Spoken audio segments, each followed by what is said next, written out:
শুভর স্বপ্ন। ধনী ও সফল হওয়ার পথ। একটি ছোট গ্রামের ছেলে শুভ। তার পরিবার ছিল সাধারণ, বাবা কৃষক এবং মা গৃহিণী।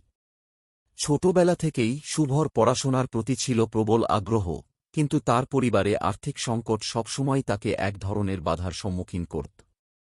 একদিন শুভ তার বাবার সঙ্গে মাঠে কাজ করছিল। হঠাৎ শুভ তার বাবাকে প্রশ্ন করল, বাবা, কিভাবে আমি ধনী হতে পারি? কিভাবে সফল হতে পারি? শুভর বাবা একটু হাসলেন এবং বললেন, সফল হওয়ার জন্য বড় স্বপ্ন দেখতে হয় এবং সেই স্বপ্ন পূরণের জন্য কঠোর পরিশ্রম করতে হয়। সবথেকে বড় কথা, কখনো হাল ছেড়ে দেওয়া যাবে না। শুভ বাবার কথা মনে রাখল।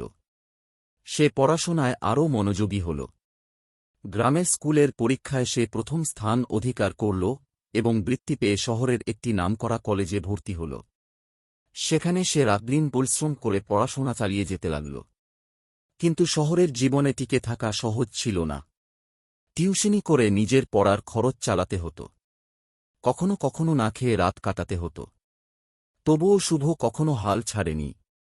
সে বিশ্বাস করত যে একদিন সে সফল হবেই। কলেজ শেষ করে শুভ একটি নামকরা কোম্পানিতে চাকরি পেল। তবে সে এখানেই থেমে থাকেনি। সে তার নিজের একটি প্রযুক্তিভিত্তিক স্টার্টআপ শুরু করল।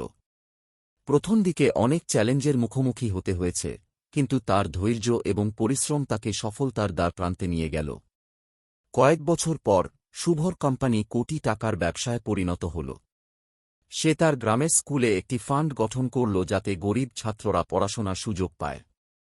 একদিন শুভ তার বাবাকে নিয়ে তার কোম্পানির সদর দপ্তরে গেল। বাবার চোখে আনন্দের অশ্রু। তিনি বললেন, আমি জানতাম তুমি পারবে। কারণ তুমি কখনো স্বপ্ন দেখা বন্ধ করনি এবং কঠোর পরিশ্রম থেকে সরে আসনি। শুভ হাসল এবং বলল, বাবা, তুমি যদি সেদিন আমাকে স্বপ্ন দেখতে না শিখাতে, তাহলে হয়তো আজ আমি এখানে থাকতাম না। শিক্ষা: জীবনে সফল হতে হলে স্বপ্ন দেখা, কঠোর পরিশ্রম করা এবং কখনো হাল না ছাড়াই হল প্রধান উপায়।